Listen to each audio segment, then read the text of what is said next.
ကာမေတုမစ္ဆာစာရကံဟာအိမ်နောက်ရှိတဲ့သူနဲ့ပြမမိမှထိုက်တာမျိုးလားဆိုယောက်ျားဘက်ကကြည့်မယ်အမျိုးသားတွေမပြစ်မှားရမယ်အမျိုးသမီးက20ရှိတယ်မှန်ပါဗျာအတမ်းပြပြောမယ်ဆိုရင်အမေရဲ့အုပ်ထိပ်မှုအောက်မှာရှိတယ်အဖေရဲ့အုပ်ထိပ်မှုအောက်မှာရှိတယ်မိဘနှစ်ပါးလုံးရဲ့အုပ်ထိပ်မှုအောက်ညီကောင်မောင်နှမတွေရဲ့အုပ်ထိပ်မှုဆိုလိုတာကမိသားစုဝင်ဖြစ်လာလို့ရှိရင်တော့မိသားစုရဲ့ဆောက်ရှောက်မှုလို့ခေါ်တာပဲဒါ responsible ဖြစ်သွားပြီလေဆွေမျိုးတော်လာပြီဆို responsible အဲ့ဒီအပြိုပဲဖြစ်စေယောက်ျားတွေက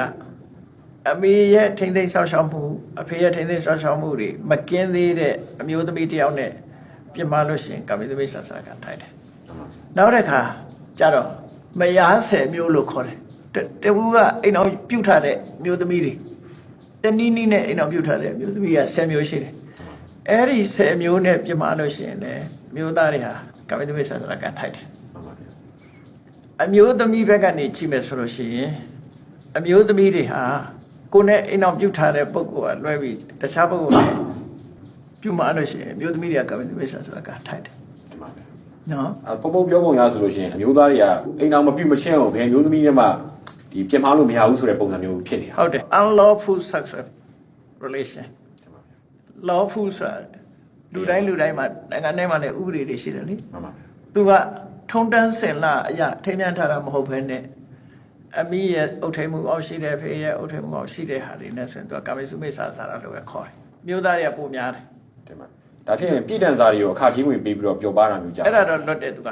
ပြည်တန်စာကြတော့သူကမုဟုတ်တိကာလို့ခေါ်တယ်မုဟုတ်တိကာလည်းဖြစ်ရှိတယ်မျိုးသားတွေကအပြစ်လွတ်တာနဲတယ်အလောင်းဖို့မဖြစ်ဖို့ပဲအရေးကြီးတာပေါ့ဗုဒ္ဓဘာသာရဆိုလို့ရှိရင်အမျိုးသားနဲ့အမျိုးသမီးသဘောတူနေလို့ရှိရင်တော့မှဒီတရားဝင်လက်မထပ်ရသေးမှဖြစ်ဖြစ်မိဘတွေရဲ့အုပ်ထိန်မှုအောက်မှာရှိနေသေးမှဖြစ်ဖြစ်ဒီပြတ်မှားမိလို့ရှိရင်ကာမေသူမိစ္ဆာစာရကံထိုက်တယ်လို့ရှင်ဗျာသူကတော့မိဘတွေကသဘောတူထားပြီးပြီဆိုရင်တော့သဘောတူခြင်းဒီပင်လင်ခွင့်ပြုခြင်းဖြစ်သွားပြီပေါ့မှန်ပါဗျာ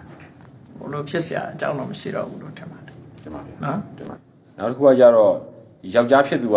အပီးတိုင်ရဟန်းဝက်ခဲလို့ရှင်ရောမိန်းမဖြစ်သူကွာရှင်းပေးခြင်းသင်ပါသလားဗျာအကယ်အဲ့ဒါတင်ပါဗျာအဲ့ဒါကတော့ရဟန်းဝတ်တယ်ဆိုတာ renounce လုပ်တာပဲ renounce ဆိုဘာတွေကိုဆွန့်လွတ်ရတော့ဆိုရင်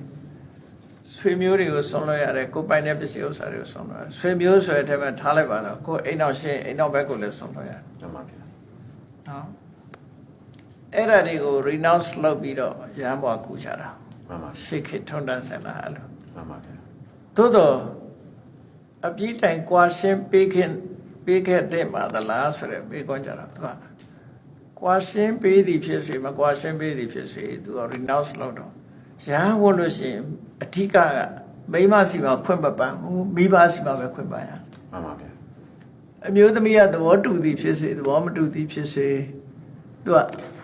အလိုလျောက်ရဟန်းဖြစ်သွားရင်ကွာရှင်းပြီးသားဖြစ်သွားတယ်သူ့အနေနဲ့ကလည်းပိုင်ဆိုင်မှုတွေအားလုံးကိုဆုံးလွတ်ပြီးသားဖြစ်သွားတယ်မှန်ပါဗျာနော်မှန်ပါဗျာမှန်ပါရှေးထုံးစံကိုပြောပြတာပေါ့နော်မှန်ပါဗျာတင်ပါဖះလက်ထက်ကထုံးစံအပြည့်တိုင်ကွာရှင်းပေးဖို့ဆိုတာတရားဝင်ကွာရှင်းခွင့်ခုခေတ်လို့စာချုပ်တွေပါလေ divorce လုပ်တာတော့မရှိဘူးတင်ပါဗျာသူတင်အောင်ဝတ်သွားတာနဲ့တပြိုင်နက်ကွာရှင်းပြီးသားဖြစ်ပါပြီတင်ပါဗျာနော်အဲ့လိုဆွလို့တယ်ကွာရှင်းခွင့်မပေးဘဲရဟန်းပေါင်နဲ့ဝင်ကအကျဉ်းလင်မယားအဖြစ်အရာရောက်နေစေလားဆိုလင်မယားလို့သွားနေရင်တော့ဒီကဘုန်းကြီးဘုရားဆွန့်လွှတ်ရမယ်သူကမှန်ပါဗျာမကျူးလွန်ရင်တော့သူကနေလို့ရတယ်မှန်ပါဗျာဒီလိုပဲဖះလက်ထက်က